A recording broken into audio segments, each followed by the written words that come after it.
Guys, jumpa lagi bersama saya Julian Super Slip Motorsport Bandar Sunway. Okay guys, ini 213 yang dah siap buat conversion kepada 214 E53 design. So you guys tengok barang-barang yang kita tukar.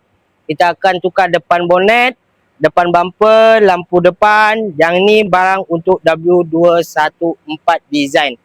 Dan untuk korang yang standard bumper, korang boleh add on side skirt AMG macam ni tau. Sebab set body kit conversion 213 to 214 dia tak ada datang side skirt sekali.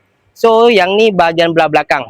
So bahagian belah belakang dia datang belakang bonnet, belakang lampu, belakang bumper dan belakang diffuser sekali exhaust tip. So untuk you guys owner W213 yang dah boring kepada body kit standard, boleh convert kepada 214 E53 design.